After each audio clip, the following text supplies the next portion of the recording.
एक बार राजा परीक्षित के पुत्र जन्मेजय एक लंबे समय तक चलने वाले यज्ञ का अनुष्ठान कर रहे थे।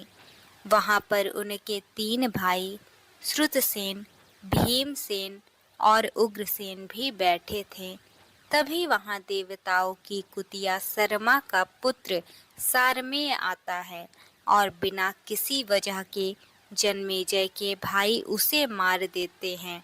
सारमेय रोता हुआ अपनी माँ सरमा के पास जाता है और जब माँ अपने पुत्र से उसके रोने का कारण पूछती है तो वह कहता है कि जन्मेजय के भाइयों ने मुझे मारा है।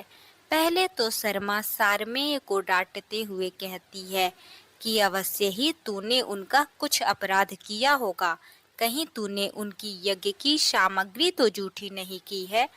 तब सारमेय रोते हुए कहता है, नहीं माँ, मैंने उनका किसी प्रकार का अपराध नहीं किया। यह सुनकर सरमा अपने पुत्र के दुख से दुखी होती है और राजा जन्मेजय के यज्ञ में जाकर उनसे तथा उनके भाइयों से पूछती है कि तुमने मेरे पुत्र को क्यों मारा? क्या उसने तुम्हारा कुछ अपराध किया था? जब किसी ने कुछ उत्तर नहीं दिया, तब सरमा ने उन्हें श्राप दिया कि तुमने मेरे निरपराध पुत्र को मारा है, अतः तुम्हारे ऊपर अचानक से भय उपस्थित होगा, जिसकी तुम्हें कोई संभावना भी नहीं होगी।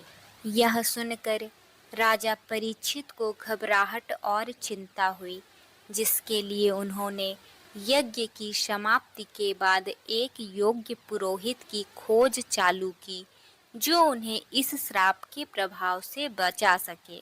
एक बार जब जन्मेजय शिकार खेलने के लिए वन में गए थे, वहां पर उन्होंने एक आश्रम देखा। उस आश्रम पर श्रुतश्रवा नाम के प्रसिद्ध ऋषि रहते थे। उनके एक पुत्र थे, सोमश्रवा। सोमश्रवा सदैव तपस्या में संलग्न रहते थे।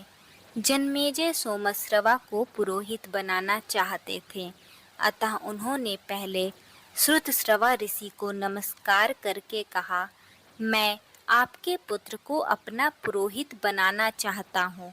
श्रुतश्रवा ने यह सुनकर जन्मेजय से कहा, महाराज जन्मेजय, मेरा पुत्र सोमश्रवा बड़ा तपस्वी एवं स्वाध्ययनशील है। इसका भरण पोषण मेरे तपोबल से होता है। एक बार एक सर्पिणी ने मेरा वीर्यपान कर लिया था, अतः इसका जन्म सर्पिणी के गर्भ से हुआ था। यह तुम्हारी सारी पाप कृत्याओं का निवारण कर सकता है, बस शंकर जी की कृत्या को यह नहीं टाल सकता।